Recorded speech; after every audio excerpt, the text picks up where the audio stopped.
Vous vous êtes déjà demandé ce qui se passe quand la curiosité dépasse les limites?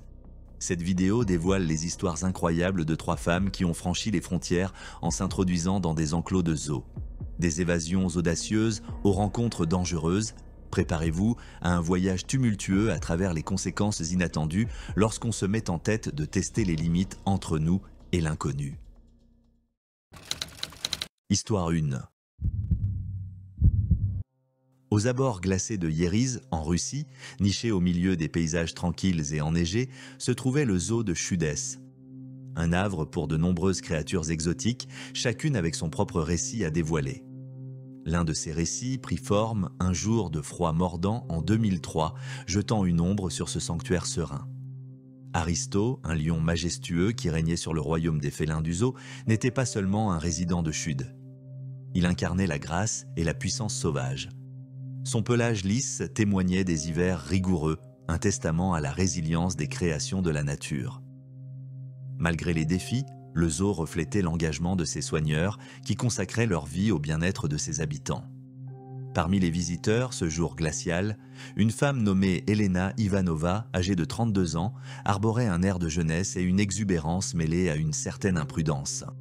Elle était accompagnée d'une amie, Olga Petrovna, qui partageait la curiosité qui les avait attirés vers les enclos du zoo. L'atmosphère était vivifiante, l'air vibrante, ponctué par les rugissements occasionnels des bêtes lointaines qui ajoutaient une touche de mystère au paysage glacé. Le duo, emmitouflé contre le froid mordant, se promenait lentement devant les enclos, abritant une panoplie de créatures captivantes, chacune d'elles contribuant à l'enchantement de cette journée glaciale. Des singes espiègles aux aigles majestueux, chacun contribuant à la mosaïque de vie à l'intérieur des limites du zoo. Elena semblait cependant possédée par une impulsion téméraire, un désir qui transcendait les limites de la prudence. Dans ses yeux brillait une étincelle d'aventure qui, à l'insu de son amie Olga, allait bientôt les précipiter dans une rencontre dangereuse avec Aristo. Alors qu'elles s'aventuraient plus profondément dans le cœur du zoo, les femmes s'émerveillaient devant les créatures majestueuses qui peuplaient cet Éden enneigé. Les enclos, ornés de panneaux avertissant de ne pas franchir les zones désignées, se dressaient comme des sentinelles silencieuses, rappelant l'équilibre délicat entre le monde humain et la nature sauvage. Une légère inquiétude planait dans l'air glacial alors que le duo s'approchait de l'enclos d'Aristo. Le lion imposant, avec des yeux reflétant les mystères de la nature sibérienne, se prélassait sous le soleil d'hiver. À l'insu des visiteurs, la tranquillité qui enveloppait l'enclos était sur le point de se briser. Elena, apparemment captivée par un mélange puissant de curiosité et d'imprudence, s'attardait près de la clôture qui marquait la frontière entre l'observateur et l'observé, comme si elle cherchait à percer le mystère de ce qui se trouvait au-delà, oubliant un instant les dangers qui l'entouraient. Le métal gelé portait un panneau avertissant fermement de ne pas franchir les barrières. Pourtant, dans son état d'ivresse, Elena ignora les avertissements à quelques centimètres d'elle. Olga, regardant avec incrédulité, ses supplications perdues dans les vents mordants, vit Elena fixer son regard sur le majestueux Aristo. Sentant la perturbation dans son domaine, le lion s'agita avec une légère inquiétude. À l'insu des 2 femmes, la scène était prête pour une rencontre dramatique qui allait se dérouler en quelques secondes terrifiantes. Dans les secondes suivantes, le chaos éclata dans l'air glacial du zoo de Chudess alors qu'Aristo, colossal, se redressa de sa quiétude, fixant l'intrus dans son domaine avec une intensité primordiale. En une course désespérée, les employés du zoo lancèrent des avertissements qui se perdirent dans les vents hurlants. Apparemment imperméable au danger imminent, Elena descendit dans l'enclos d'Aristo. Le lion massif, ses muscles tendus par un mélange de curiosité et d'instinct territorial, ferma la distance avec une vitesse époustouflante. Froide de terreur, Olga assista à ce spectacle, alors que l'atmosphère crépitait sous le choc imminent de 2 mondes. Aristo bondit vers Elena, son corps massif propulsé par une puissance brute. Les vents glacés portèrent le cri terrifié de la femme alors que le prédateur se rapprochait. Les employés du zoo, courant contre la montre, atteignirent la scène dans une poursuite désespérée. Guidé par des millénaires d'instincts de prédateur, Aristo referma ses puissantes mâchoires sur le bras d'Elena. Le craquement des os et le cri d'agonie de la femme retentirent dans l'air glacial. La neige sous eux devint le témoin d'une danse brutale entre prédateurs et intrus, un ballet macabre se déroulant dans le froid impitoyable. Dans une tentative désespérée de survie, Elena se défendit avec toute l'énergie qu'elle pouvait rassembler, sa main libre grattant frénétiquement le visage d'Aristo, tandis que ses cris de terreur se mêlaient aux grognements gutturaux du félin massif. La lutte se déroula en contraste frappant avec le décor serein qui les entourait, une collision intense et chaotique entre l'humanité et la nature sauvage où chaque mouvement semblait amplifier le conflit entre les deux mondes. Les employés du zoo, armés de tout ce qu'ils pouvaient trouver, se rapprochèrent d'Aristo, leurs efforts alimentés par une urgence primordiale de sauver une vie. La scène devint un tourbillon de mouvements, les flocons de neige, les grognements du grand félin et les tentatives désespérées de ceux qui cherchaient à libérer Elena des griffes de la mort imminente. La prise d'Aristo se resserra dans cette lutte impitoyable, menaçant de sectionner la main d'Elena. Le sang macula la neige immaculée, un témoignage viscéral des forces sauvages en jeu. Avec un dernier effort collectif, les employés du zoo détournèrent suffisamment l'attention d'Aristo pour libérer Elena de sa prise de fer. Sa main mutilée, tableau grotesque de l'affrontement, pendait mollement à son côté. Maintenant transformés en équipe de secours improvisée, les employés administrèrent rapidement les premiers soins, arrêtant l'écoulement du sang et stabilisant la femme blessée. La réalité glaciale de la situation pesait dans l'air alors qu'ils attendaient l'arrivée de l'ambulance. Elena, désormais survivante, marquée par cette rencontre brutale, reposait dans le paysage enneigé, ses respirations se mêlant à l'air glacial. La nature sauvage avait réclamé son dû, laissant des cicatrices qui transcendaient le domaine physique. L'après-coup de cette rencontre glaciale entre Elena et Aristo jeta une ombre sombre sur le zoo de Chudès. Elena, maintenant dans l'atmosphère stérile de l'hôpital, faisait face à la dure réalité de ses blessures. Les restes mutilés de sa main témoignaient des conséquences brutales d'avoir pénétré dans le domaine d'un prédateur puissant et territorial. Dans le froid clinique de la chambre d'hôpital, les médecins travaillaient sans relâche pour sauver ce qui pouvait l'être. La main d'Elena, autrefois un conduit de l'expression humaine, reposait maintenant bandée et fragile. Le pronostic était sombre, elle avait failli perdre sa main. Les cicatrices physiques, gravées dans la chair et les os, devinrent un témoignage permanent du voyage imprudent qui s'était déroulé dans l'étendue enneigée du zoo de Chudès. L'incident se répandit comme une traînée de poudre, atteignant les oreilles des autorités du zoo et des forces de l'ordre. Le zoo de Chudès, plongé sous les projecteurs, fit l'objet d'un examen minutieux pour les manquements qui avaient permis une telle intrusion dangereuse. Le panneau qu'Elena avait ignoré, avertissant de ne pas franchir les barrières, devint un rappel saisissant de l'importance de respecter les avertissements de la nature. En réponse à cet incident terrifiant, les autorités du zoo publièrent une déclaration ferme, exhortant les visiteurs à s'abstenir de consommer de l'alcool lors de leur visite. Les températures glaciales et la présence de créatures imprévisibles et puissantes exigeaient une responsabilité accrue de la part de ceux qui souhaitaient contempler les merveilles des enclos. Les forces de l'ordre intervenèrent également, enquêtant sur les circonstances qui avaient conduit à cette confrontation choquante entre Elena et Aristo.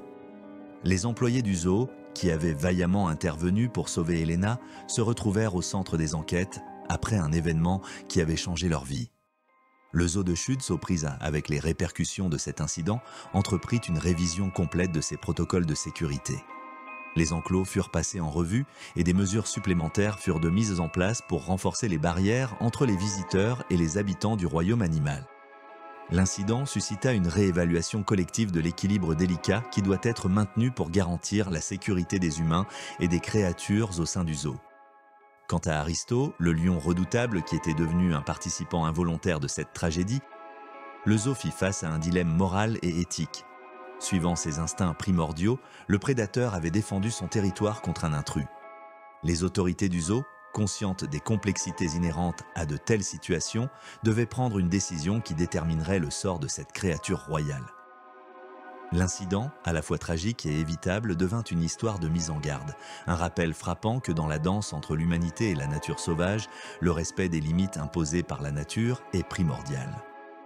Les conséquences de la transgression de ce domaine sauvage peuvent être aussi brutales, aussi implacables que les forces primordiales et indomptables qui le protègent avec une rigueur implacable. Histoire 2. Le matin froid du 13 avril 2009, Le calme serein du parc zoologique de Nord allait être brisé par un acte audacieux qui laisserait une marque indélébile dans l'histoire du parc et dans la vie d'une femme téméraire. Voici Rebecca Simmonds, une passionnée de 28 ans de zoologie dont l'amour pour la faune frôlait souvent l'inhabituel. Rebecca, une artiste au cœur libre, connue pour ses fresques vives et ses installations excentriques dans la communauté locale, avait une capacité étonnante à trouver l'inspiration dans des lieux insolites. Son domicile près du parc zoologique de Nord, niché au cœur d'une ville animée, lui offrait un décor quotidien des merveilles de la nature. Bien que ses œuvres artistiques aient été bien accueillies, Rebecca nourrissait un désir secret de se rapprocher plus intimement des créatures qui peuplaient le parc, en particulier des ours polaires. Le parc zoologique de Nord, situé en périphérie de la ville, était renommé pour son engagement en faveur de la conservation et de l'éducation. Les vastes paysages du parc abritaient une faune diversifiée, les ours polaires étant l'une des principales attractions. La mission du parc allait au-delà du simple spectacle, cherchant à encourager une compréhension de l'équilibre délicat entre les humains et le règne animal. Les ours polaires, majestueux ambassadeurs de l'Arctique, avaient trouvé un sanctuaire dans le parc zoologique de Nord. Leur enclos, conçu pour imiter les vastes paysages du Nord, comportait un fossé qui séparait les ours des regards avides des visiteurs. L'engagement du parc à créer un habitat reflétant l'environnement naturel des ours était visible dans chaque détail. De la piscine glacée au terrain rocailleux qui évoquait la toundra arctique. Alors que Rebecca contemplait l'enclos depuis la zone d'observation désignée, un mélange de fascination et de désir d'une rencontre plus rapprochée bouillonnait en elle. Les ours, symboles de résilience face aux défis environnementaux, captivèrent son imagination. Avec un bond par-dessus la clôture, Rebecca s'aventura dans le royaume des ours polaires pendant leur heure de repas. Le fossé glacé, une barrière conçue à la fois pour la sécurité et l'authenticité, devint la scène d'une performance inattendue, où la curiosité humaine entrait en collision avec les instincts sauvages des habitants arctiques. La tranquillité du parc zoologique de Nord allait être perturbée, et les ours polaires, souverains majestueux de leur domaine, allaient jouer un rôle involontaire dans un chapitre imprévu de leur existence. Alors que Rebecca descendait dans l'enclos des ours polaires, l'air était chargé d'une tension palpable et d'une excitation croissante, comme si chaque instant promettait une montée d'adrénaline. Les ours massifs, habitués à la routine de l'heure du repas, furent surpris par l'intrusion soudaine d'une présence humaine dans leur habitat méticuleusement conçu. Le fossé glacé séparant les spectateurs des géants arctiques devint un champ de bataille inattendu. Dans un tourbillon de panique et d'adrénaline, Rebecca se débattait dans les eaux glacées. Au début, les ours polaires furent surpris et un peu confus par la présence de l'intruse. Mais bientôt, leur curiosité naturelle et leur instinct territorial prirent le dessus, les poussant à réagir de manière protectrice. Rebecca tenta frénétiquement d'attraper les bouées de sauvetage et les cordes que les gens lui jetaient pour la sauver, créant une scène chaotique. Les ours approchaient rapidement malgré leur grande taille. L'un des ours, agissant par instinct, mordit Rebecca dans le dos. Les secouristes, un mélange de personnel du zoo et de spectateurs, lancèrent des dispositifs de sauvetage dans le fossé dans une tentative désespérée d'aider l'artiste en danger. Au milieu de la lutte acharnée, ils réussirent à sortir Rebecca de l'eau momentanément. Cependant, l'équilibre précaire entre sauvetage et péril bascula à nouveau lorsqu'elle retomba dans l'étreinte glacée du fossé. Indifférent à la tentative initiale d'intervention, l'ours polaire reprit son agression. Les morsures et les coups se poursuivirent, chaque instant soulignant la réalité brutale du choc entre la vulnérabilité humaine et les instincts sauvages des prédateurs arctiques. Lorsque les secouristes parvinrent enfin à tirer Rebecca du fossé des ours, la scène témoignait des conséquences d'une danse périlleuse avec la nature. La femme, maintenant dans un état de grande détresse avec des blessures sévères et des contusions sur tout le corps, fut rapidement transportée à l'hôpital voisin. Ces graves blessures illustraient de manière frappante les conséquences brutales et dangereuses de sa décision imprudente d'entrer dans le domaine des ours polaires, soulignant ainsi à quel point sa folie avait eu des répercussions sérieuses et douloureuses. L'attaque féroce, principalement concentrée sur son dos, laissa de profondes lacérations et contusions, des rappels viscéraux du choc entre la vulnérabilité humaine et les forces primales du parc zoologique de Nord. Alors que les secours la conduisaient en urgence à l'hôpital, l'étendue des blessures de Rebecca devenait cruellement évidente. Les morsures implacables de l'ours polaire, chaque morsure affirmant avec force la domination territoriale, avaient traversé vêtements et chair. Le côté gauche de Rebecca, en particulier, avait subi l'essentiel de l'attaque. Les mâchoires massives de l'ours polaire, conçues par la nature pour broyer les os et déchirer la chair, avaient laissé derrière elles un paysage de traumatisme. Des plaies profondes, certaines dangereusement proches de structures vitales, devinrent la toile sur laquelle se déroulait l'histoire de son escapade audacieuse. Le personnel de l'hôpital, confronté aux conséquences de la collision entre la curiosité humaine et l'instinct sauvage, travailla sans relâche pour stabiliser Rebecca. La gravité de ses blessures nécessita une intervention chirurgicale immédiate. Physiquement et émotionnellement meurtrie, Rebecca faisait face à une difficile route de guérison. Le processus de réhabilitation, marqué par la gestion de la douleur et des interventions thérapeutiques, visait à restaurer non seulement l'intégrité physique de son corps, mais aussi la résilience psychologique nécessaire pour affronter les séquelles d'une telle rencontre traumatisante. Rebecca, qui avait eu de la chance de survivre à cette épreuve, commença un long processus de rétablissement, avec des blessures graves et les séquelles émotionnelles d'une rencontre particulièrement dangereuse. Les ours polaires, participants involontaires de ce drame inattendu, reprirent leur routine après l'incident, leur forme majestueuse rappelant les forces indomptées qui existent même dans des enclos soigneusement aménagés. Le parc zoologique de Nord, propulsé sous les projecteurs par l'intrusion audacieuse, initia une révision complète de ses protocoles de sécurité. L'incident incita à une réévaluation de la conception des enclos, des panneaux d'avertissement et de l'éducation des visiteurs, soulignant la nécessité d'une prise de conscience accrue des frontières entre les humains et la faune. La rencontre entre Rebecca et les ours polaires est devenue une histoire marquante dans les archives du parc zoologique de Nord. C'est un rappel puissant que, même dans des endroits spécifiquement conçus pour la découverte et l'éducation des visiteurs, ignorer les dangers peut entraîner des conséquences aussi glaciales que les vents arctiques, qui soufflent sans relâche et de façon impitoyable à travers le vaste et sauvage territoire des ours polaires. Histoire 3. Au cœur du Nebraska, aux États-Unis, se dressait le Gateway Zoological Park, un havre de vie sauvage qui attirait les visiteurs avec la promesse de merveilles du royaume animal. Cependant, un matin fatidique allait inscrire une nouvelle page dans l'histoire du parc. Une histoire d'intoxication, d'imprudence et d'une rencontre avec l'indomptable. Rencontrer Victoria Reynolds, une femme de 31 ans au tempérament aventureux qui la poussait souvent à vivre des escapades audacieuses. Accompagnée de son amie Emily Thompson, Victoria fut attirée par l'attrait du Gateway Zoological Park le 13 mai 2006. Les vastes enclos du parc abritaient une variété de créatures, chacune avec sa propre histoire, attendant d'être découverte. Une curiosité insatiable alimentait la motivation de Victoria à s'aventurer dans le domaine sauvage. Elle avait lu des récits captivants sur les résidents du zoo et aspirait à une rencontre plus intime, une expérience qui transcenderait les limites de l'ordinaire. Bien qu'hésitante au départ, Emily succomba au charme persuasif de Victoria, se joignant à elle pour un voyage qui prendrait une tournure inattendue. Victoria et Emily arrivèrent au Gateway Zoological Park alors que le soleil se levait paresseusement ce matin-là. À l'insu du personnel, leur présence annonçait une journée qui allait troubler la tranquillité des enclos. Le désir de Victoria de vivre une expérience unique l'amena à explorer des zones non autorisées, une décision malheureuse qui allait bientôt lier son destin à celui d'un des habitants majestueux du parc. Le parc, riche en vie animale et en mouvements incessants, devint le cadre d'un drame alors que Victoria, poussée par un fort désir d'aventure et une curiosité débordante, contourna les mesures de sécurité établies et pénétra dans des zones strictement interdites aux visiteurs. Ignorant les nombreux panneaux d'avertissement et les mises en garde, elle s'engagea dans ces zones interdites. Au milieu d'un labyrinthe d'enclos, Victoria se sentit attirée par un félin majestueux. Une créature qui dégageait une indifférence royale. Mara, la tigresse malaisienne, devint la participante involontaire du drame imminent. L'air était chargé d'une tension inexplicable alors que Victoria s'approchait de l'enclos.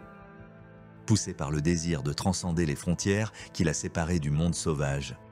Elle ne se doutait certainement pas que sa démarche apparemment innocente allait se transformer en une rencontre dangereuse avec Mara, la tigresse résidente du parc.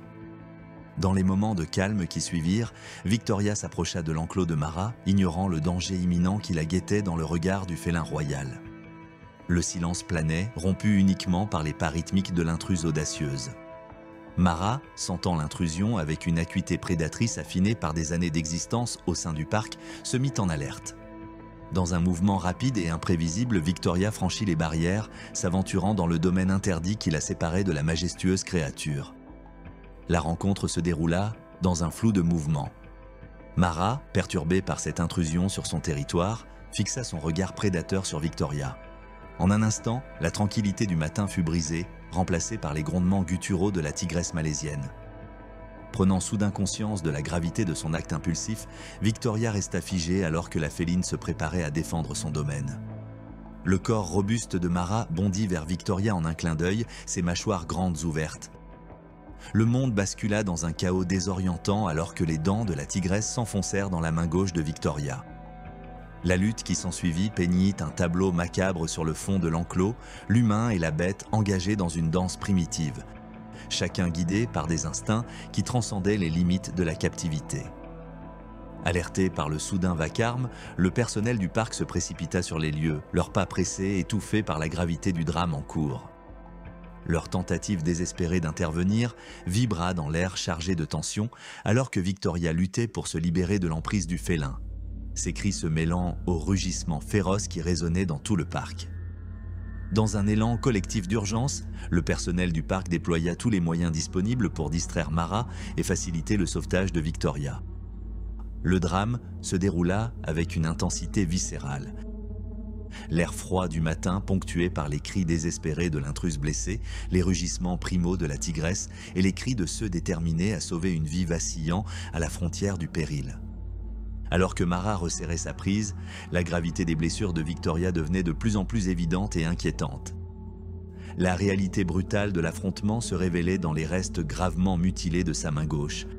Un triste et choquant témoignage de la collision violente entre la curiosité humaine et les forces indomptées présentes au sein du Gateway Zoological Park.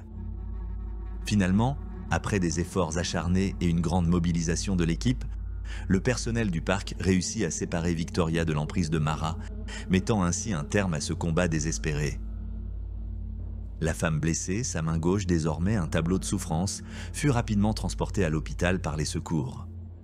Le drame, qui s'était déroulé dans l'enceinte du parc, laissa une marque indélébile tant sur Victoria que sur les habitants du Gateway Zoological Park. L'après-coup de cette rencontre terrifiante résonna bien au-delà des frontières du zoo. Victoria, maintenant enveloppée dans l'environnement stérile de l'hôpital, fut confrontée à la réalité cruelle de ses blessures. La main autrefois vibrante, désormais réduite à une tapisserie de douleur et de traumatisme, devint un témoignage des conséquences de l'intrusion dans le domaine sauvage. Les médecins travaillèrent sans relâche pour stabiliser Victoria, sa main gauche portant l'empreinte brutale des instincts défensifs de Mara. Les blessures, graves et changeant la vie, laissaient entrevoir une rééducation longue et difficile, marquée par la réhabilitation et le spectre potentiel de la perte. L'avenir de Victoria pendait désormais à un fil délicat, celui de l'intervention médicale, un parcours qui redéfinirait sa relation avec le monde indompté. Alors que la nouvelle de l'incident se répandait, les forces de l'ordre, en collaboration avec le département de police, lancèrent une enquête sur les circonstances entourant l'affrontement entre Victoria et Mara. Autrefois havre de tranquillité, le parc se trouva désormais empêtré dans les complexités d'un examen juridique approfondi. Les déclarations de la police ont mis en lumière que Victoria était sous l'influence de l'alcool et se comportait de manière agressive pendant cette escapade malheureuse, ce qui a conduit à des complications majeures. Ces actions, guidées par la curiosité et l'imprudence, déclenchèrent une enquête sur d'éventuelles accusations liées à l'intrusion et à la mise en danger. L'enquête visait à démêler les complexités de cette incursion non autorisée dans le territoire de Mara et à évaluer les responsabilités de l'intruse et du parc. Sous la direction de son directeur exécutif, le Gateway Zoological Park réagit de manière mesurée à l'incident. La sécurité des visiteurs et des animaux, une préoccupation primordiale prenant le devant de la scène alors que le parc réévaluait ses protocoles de sécurité. L'incident incita à renforcer les mesures de surveillance, à consolider les barrières et à sensibiliser davantage les visiteurs au danger de franchir les zones désignées. Mara, participant involontaire de cet événement tumultueux, ne fut pas mise en quarantaine. Le zoo, reconnaissant les actions de la tigresse comme une réponse défensive à une intrusion, choisit de ne pas isoler l'animal. Cette décision refléta une compréhension nuancée des dynamiques complexes entre l'humanité et les habitants du Gateway Zoological Park. L'incident, bien que tragique, catalysa une discussion plus large sur les dimensions éthiques de la gestion des espaces zoologiques. L'équilibre délicat entre offrir des expériences immersives aux visiteurs et assurer le bien-être des animaux en captivité devint un point central des discussions au sein de la communauté. L'affrontement entre Victoria et Mara fut une véritable leçon pour tout le monde. Cet incident a poussé chacun à réfléchir profondément à ce que signifie vraiment partager un espace avec des animaux sauvages en milieu urbain. Il nous a rappelé l'importance de comprendre et de respecter les responsabilités qui en découlent afin de garantir une coexistence non seulement sûre, mais aussi respectueuse entre la curiosité humaine et les puissantes forces de la nature.